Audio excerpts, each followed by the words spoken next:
Hi, in this project, we will learn how to use an Arduino to create an RFID tagging system using the RC522 module. We will also learn how to integrate various other parts such as an I2C LCD display, LEDs, servo motor, buzzer, etc. in order to create an automatic door lock system. Here, we are going to use an SPI connection. SPI is Serial Peripheral Interface. It is a synchronous serial data protocol used by microcontrollers, Arduino in this case, for communicating with peripheral devices like the RC522 module right here. The pin configuration of our module goes as follows. First we have our VCC pin, which takes a 3.3 volt input as shown right there from our Arduino. Next we have our reset pin, and then our ground pin, which goes to the ground of the Arduino. We next have an interrupt pin, which we're not going to use here. We now have the MISO pin, which is the master in slave out. This is the slave line for sending data to the master. So it sends data from the RC522 to the Arduino here. Next we have the MOSI, which is the master out slave in pin. This does the exact opposite of what MISO does. It sends data from the Arduino to our peripheral, which is our RC522 module. Next we have the SCK, which is the serial clock. The clock pulses which synchronize the data transmission generated by the master, which is the Arduino. Finally, we have the slave select, which is the pin on each device that the master can use to enable or disable the specific device. Moving on, this is the circuit diagram we use to interface our RFID transceiver to the Arduino. The VCC pin goes to the 3.3 volts pin of the Arduino. The reset pin goes to digital pin 9 of the Arduino. The ground pin goes to the ground of the Arduino. The next pin is the interrupt pin, which we are not using here. Next, our MISO pin goes to pin number 12 of the Arduino. The MOSI pin goes to pin number 11 of the Arduino.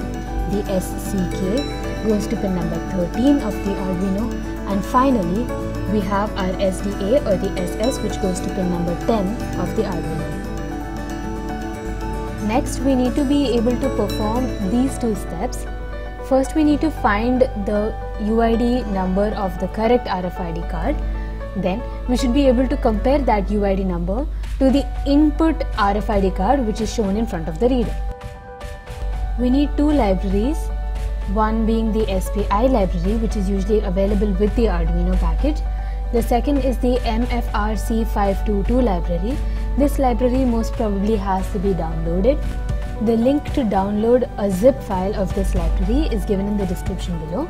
Once the zip file is downloaded, you can go to Sketch, include library, add zip library, and add the specific library onto your Arduino library.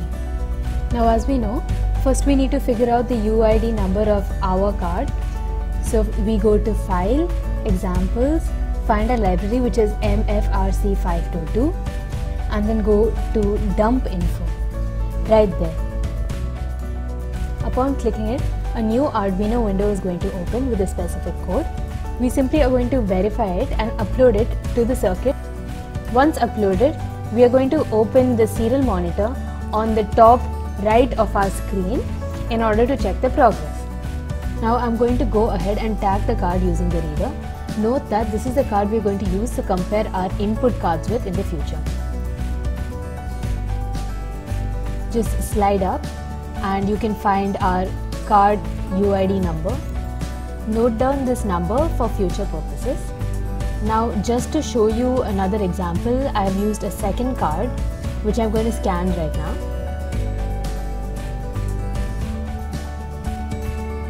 This is the output we get again.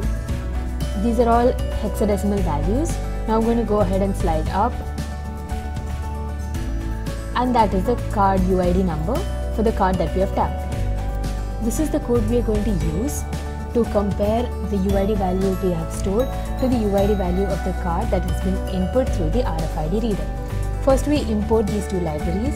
We can either type these out manually, or we can go to Sketch, include library, and include the library that we require. Next, we are going to create an instance for the MRFC522. We first define the pin 10 and pin 9 with a variable name.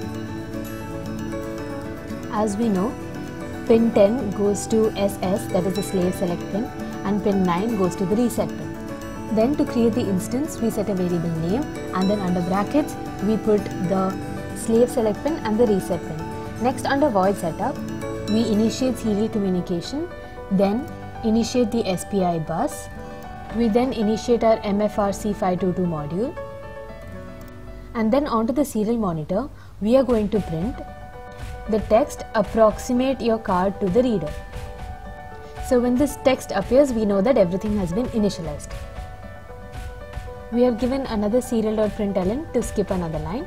Now under the void loop, we are using an if condition with the function is new card present to look for a new card, and then we are going to use another function pick read card serial to select the card. Then on our serial print monitor, we are going to print the text UID tag : Then we initialize a new string called contents, which is going to be empty. This is the string that is going to store the UID value of the input card which comes through the RFID reader. We then create a for loop which prints the UID value of the card input through the reader in the hexadecimal system. Next, we are going to add the found UID value to the string content using the string function concat, which means concatenation. This will also be done in the hexadecimal system. Now, so far through the code, the serial monitor should have printed UID tag : and the UID value of the tag that has been input through the RFID reader. After the for loop, we are going to skip another line, and then we are going to print on the serial monitor message : The string content has hexadecimal values, therefore it contains values A through F. In order to compare two strings, we need both of them to be in the same case. Hence, we are converting all the characters in content to uppercase. We are now using the if condition to compare the content string to the string input right here. This string is the UID value that we had previously found for the right card. So if they match, the card tagged is the correct card. We display authorized access on the serial monitor, skip a line, and delay the continuation of the loop by 3 seconds. If they don't match, we are going to print access denied and delay continuation of the loop by 3 seconds again. Now let us see the output when we tag the right card. You can see here that the UID tag is displayed, and then it displays authorized access. Now let us go ahead and scan the wrong tag. It again shows us the UID tag value and then prints access denied because we have used the wrong tag. With this, we conclude our project. All the codes are down in the description below. Thank you.